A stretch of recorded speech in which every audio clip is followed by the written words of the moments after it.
the rise of division among communities and all of these incidents simultaneously happening almost in the same time.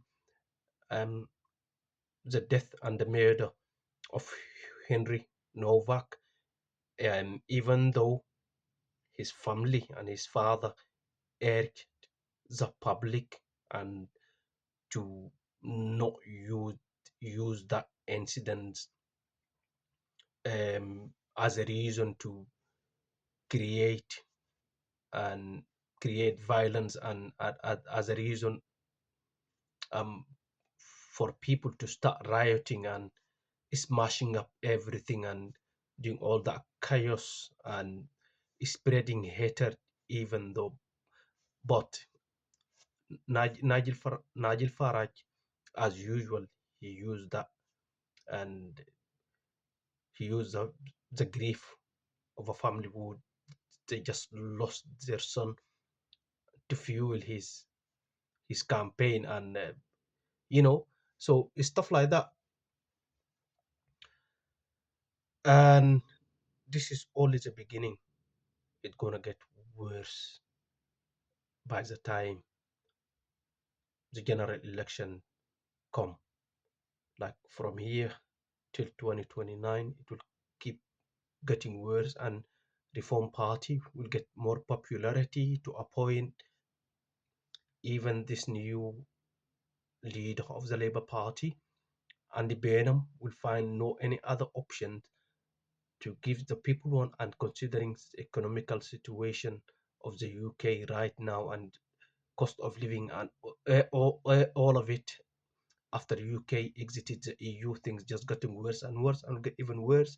Inflation out of control. This will keep mounting up, will keep going up and up and up, and then the only option is to give people the choice to rejoin the EU, giving them a second referendum, like a reverse engineering, reverse psychology, that the mess that David Cameron brought up. This is the only way um, to wipe it out and to clear it up, because customs union and no, customs and everything is expensive, because UK can not deal with Europe, is not part of the EU, not part of the agreement of like economical area and for free trade, um, people movement, freedom of movement of everything. Even Brexiters started to regret it right now, and they will keep regretting it even more and more, because they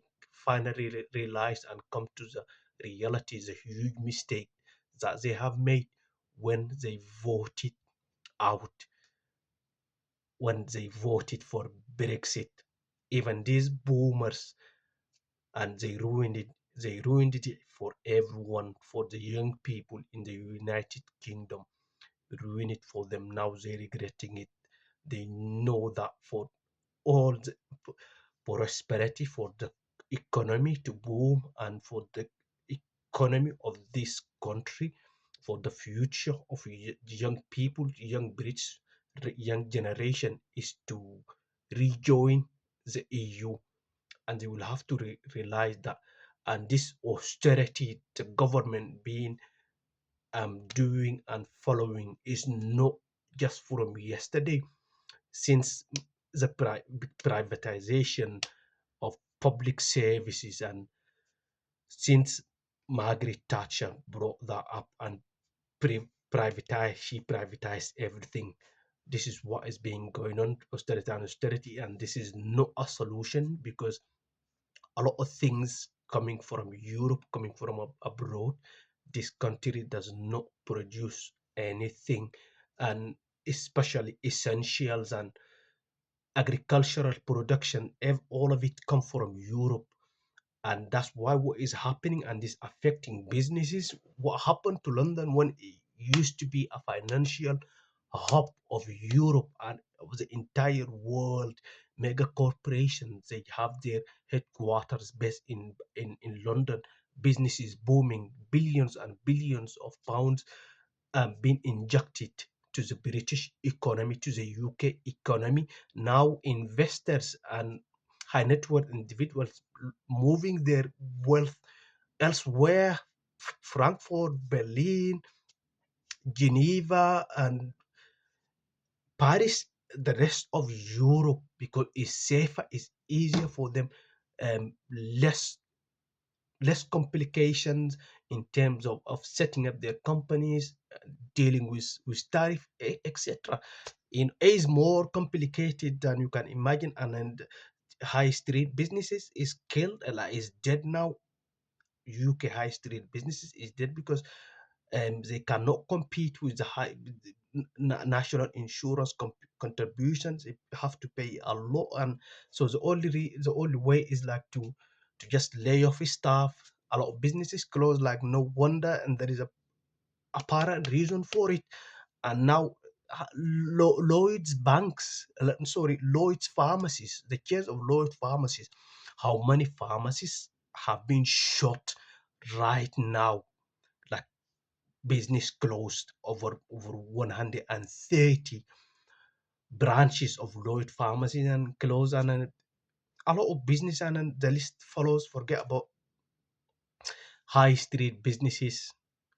So yeah, and that's why Andy Burnham, or if he is not, and well, that's why Andy Burnham will come up with this idea of rejoining the EU. People will embrace it.